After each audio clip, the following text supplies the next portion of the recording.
Hey everyone, it's me, Arden Lee. I'm back with another video, and today I want to talk about the importance of grief.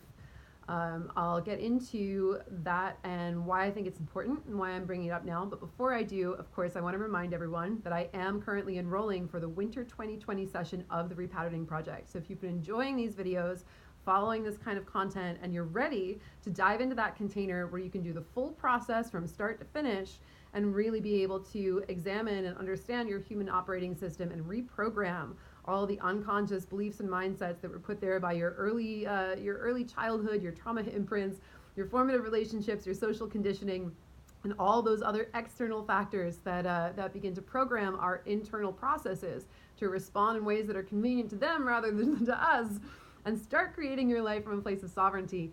Go ahead and reach out to me. I would love to jump on a chat with you and figure out if now is the right time for you to be doing this work.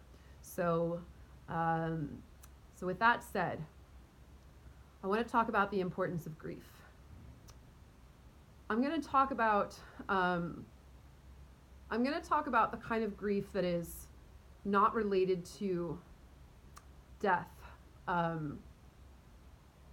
because I've experienced grief that's related to death, and it's a little different from situations in which we have some say or some control. Death is one of those things that making peace with our mortality is a subject in and of itself, and I could make a whole video about that. Maybe one day I will. In fact, I think I made some content about that when my cat Virgil passed away. And I talked about that kind of grief and how to handle it. And there's really not a lot you can do other than really feel it and understand that a presence that was once in your life is no longer there anymore because of a natural force that is beyond your control.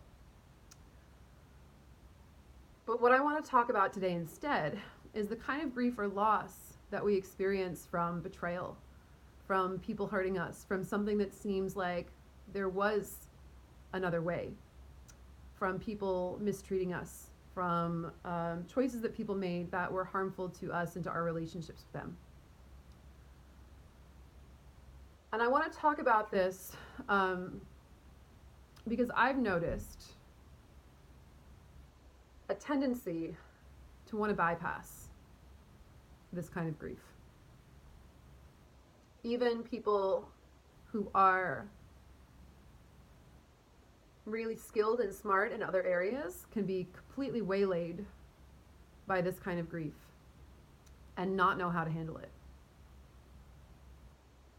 And I've been seeing some advice go around, even from people that I really respect and trust on other subjects, about how the best thing to do, the best way to move on, is just to move on immediately and keep going about your life. And this really bothers me because it's really bad advice. It's really, really poor, terrible advice. And I've in one specific situation, I've gone to someone who who is important to me, who is kind of spreading this message a bit, and they're not really ready to confront that. They're pretty convinced that it's working for them and they're happy. And honestly, if someone says they're happy and it's working for them, then there's nothing I can do. I mean, I can disagree with them. I can look and say, no, the fuck you're not. No human in your circumstances would be. And it's understandable. And it's not your fault. But let's sit with that for a minute. But ultimately, you guys have been following my work long enough to know that if someone's not ready, then they're not ready, right? If someone doesn't want your help, then what do? If you're me, you come on and you make a video and you decide to speak to the portion of your audience who does want your help and does listen and does take your advice in these matters and is ready to confront those problems. So that's what I'm doing. Here's the problem with immediately moving on from a situation where you've been betrayed or hurt in a way that's not related to a natural force that was beyond your control, in a way that was related to friendship or relationship dynamics that weren't healthy, that caused a rift, and that festered into actions that hurt you. First of all, it's great to move on from that situation in terms of like drawing boundaries and ending that connection. That's really positive. So when someone says move on right away, if what they mean is get yourself out of a toxic situation so you can begin to heal, then 100% I absolutely agree with that. And that's been one of this person's main sort of rebuttals, is like, well, there have been a lot of people who have said to me, you've given me the courage to leave a toxic situation. Great, wonderful, excellent. That's really good. We don't want to harp on or feed or give fuel to a continuing pattern, right? We don't want to stay in that situation if it's harmful. And certainly in some cases, brooding over what happened, what worked, what didn't work, in some cases, yeah, that does prevent us from moving forward if we're constantly living in the past. The problem with immediately moving on is that it doesn't allow us to feel our feelings. Feeling our feelings is not easy for a lot of people in this day and age. Because as we're finding out, you know,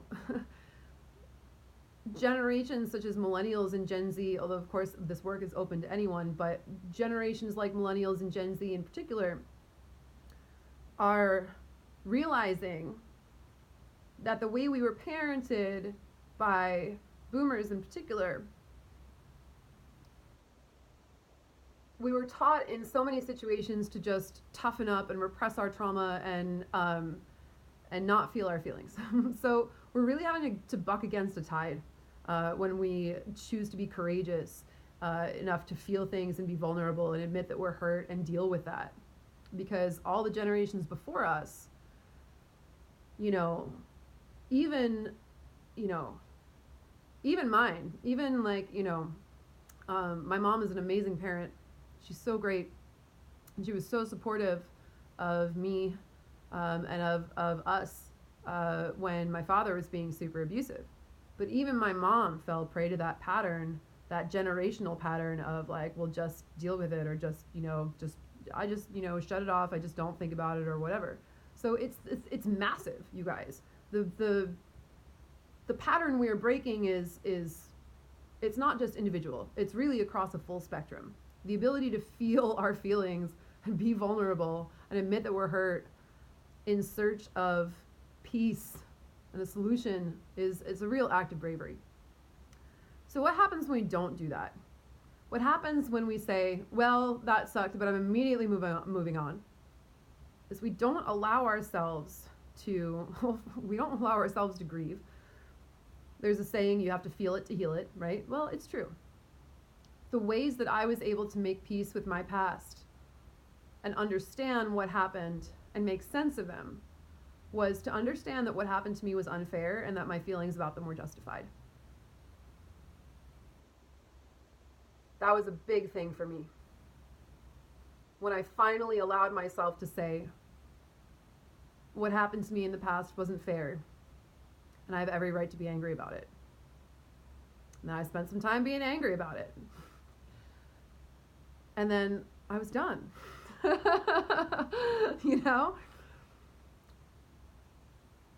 It's that space, that period of time that allows us to reflect on what happened. And importantly, to acknowledge for ourselves what hand we had in creating that situation. I don't want to say this in a victim blamey way.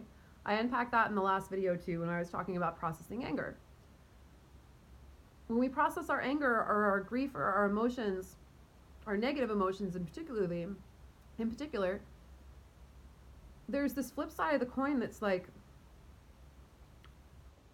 we don't want to blame ourselves because we didn't know better. We can forgive ourselves, and that's part of what understanding how our human operating system works, that's part of what that teaches. Because we understand how that happened and how we internalized it and how we're biologically wired to internalize these things. And once we see that, there's a sigh of relief. Sometimes just being witnessed in our pain and being told, That wasn't fair. It wasn't cool that that happened. Oh my gosh. We're not going to get the space to feel that and to heal it and to be witnessed and to grieve and release if we don't give ourselves the space to do that. And what will happen if we don't do that? If we don't have that time and space container to breathe, to be in solitude, to reflect, to examine, not in that sort of hamster wheel way of like, what could I have done better? What could I have, because that's still holding on to that connection, right? It's like, whew, okay, how do I release that energy from my life? And how do I call in something better? How do I acknowledge the hurt that I've been betrayed? And what do I do? Not in a protective, defensive, well, I'm never going to trust anyone again. No, just what adjustments could I make to that? It's not even that, what adjustments could I make? It's, that didn't work for me. What is the thing that I want instead? Right? I don't want someone who's going to abandon me. I don't want someone who's going to get triggered and blame me. I don't want someone who's going to whatever, right? You have to have that moment. So what's the opposite of that? Well, I do want someone who sticks by me in terms of in times of conflict. I do want someone who doesn't resent me because they became dependent on me, right? I do want someone who's, and what does that mean? Then I want someone who's going to be able to stand with me in equal partnership. So where do I look at what I did in that situation? And maybe I chose someone who, how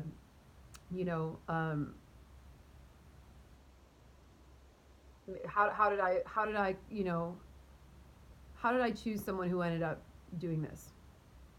And what do I need to, so there is a period of yes, there is a period of like, yes, I'm going to self-reflect and I'm going to see what adjustments I make in my choices in the future, right? But it's not about blame. It's such a subtle difference, you guys, and I really try, that's why sometimes these videos are so long, I really try to get into that nuance between personal responsibility and self-blame, right? It's just about giving ourselves the space to tune into a new frequency. Because if we don't do that, if we completely bypass what happened, and we're just like, it's fine, I'm moving on, because I don't want to deal with that. I just want to go and be happy again. Then we're repressing that and it gets stored in the body and we're stuck in the same patterns. And we're going to end up choosing the same kind of people that we did the last time we got hurt, because we're not taking that space to really feel into what happened and understand it and grieve it and release it and then choose something new. We go right back to the drawing board and we start again, having examined nothing of that. and we jump in and then we wonder why the same things keep happening over and over.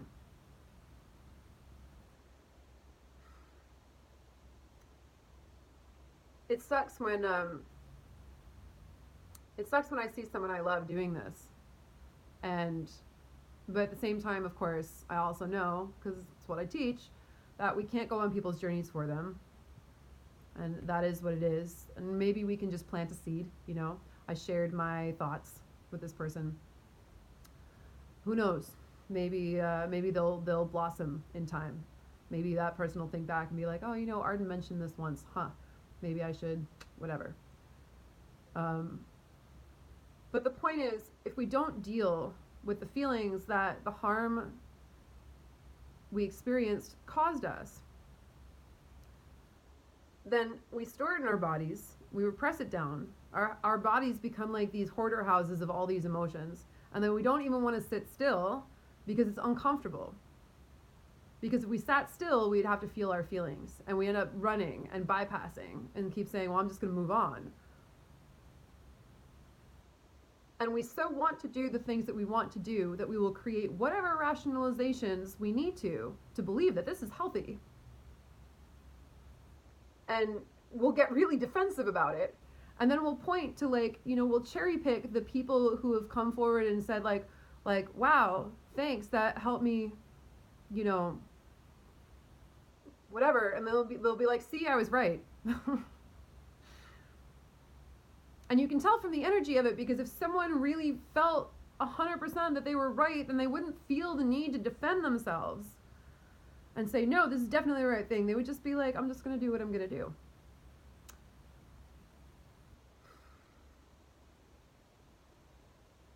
And it sucks when this is prescribed.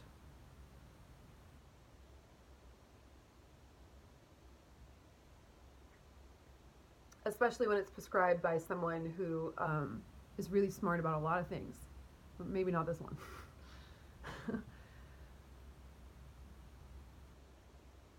Because of course we believe in our leaders, and we follow their examples.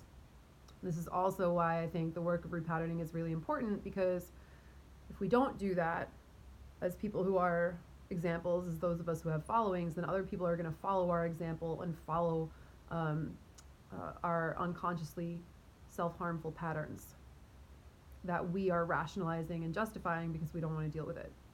When I was a pickup artist, you know, there's no question that I was unconsciously foisting my wounding upon other people, right? Because I was saying, like, you have to, you know,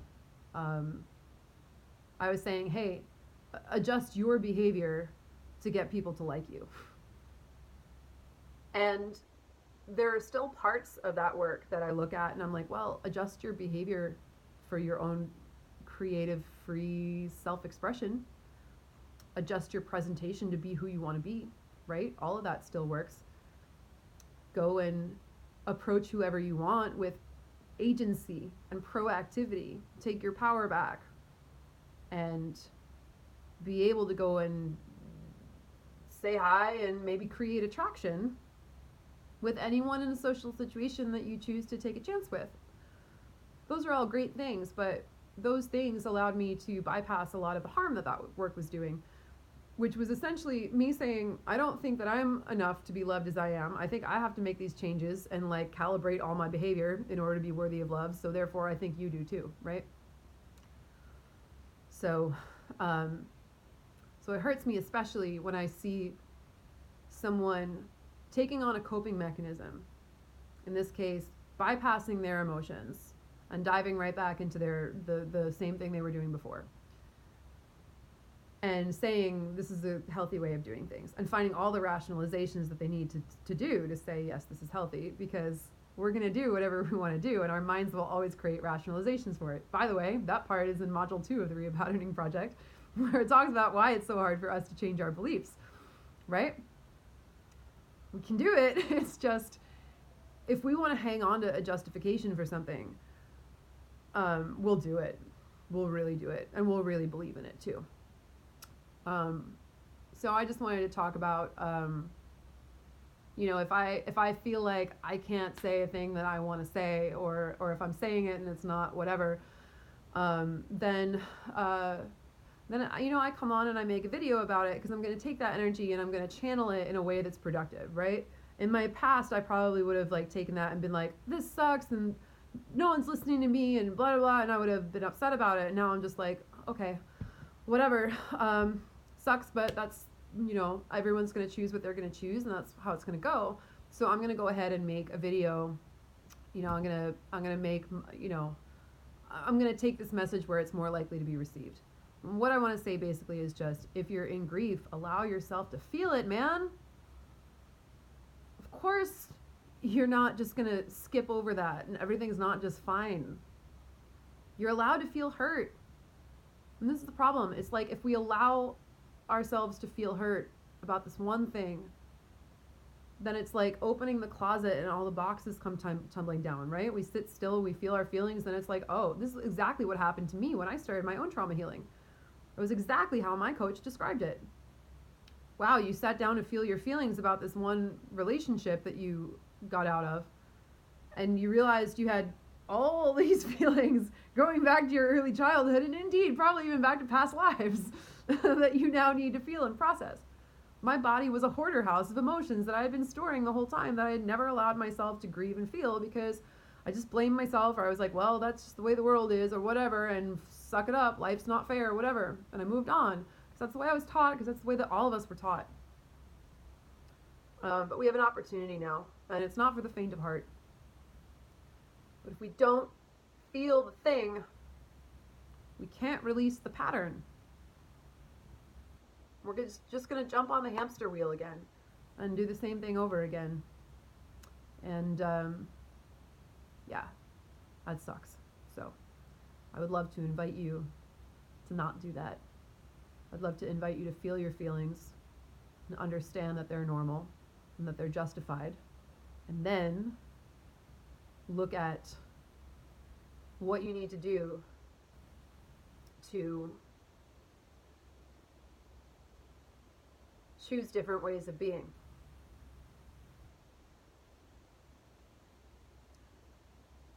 Hopefully healthier ones. Hopefully not more guarded ones, because that's just more more walling off means more repression, right? Thank you guys for listening. And yeah. Hope this was helpful. I'll see you next time.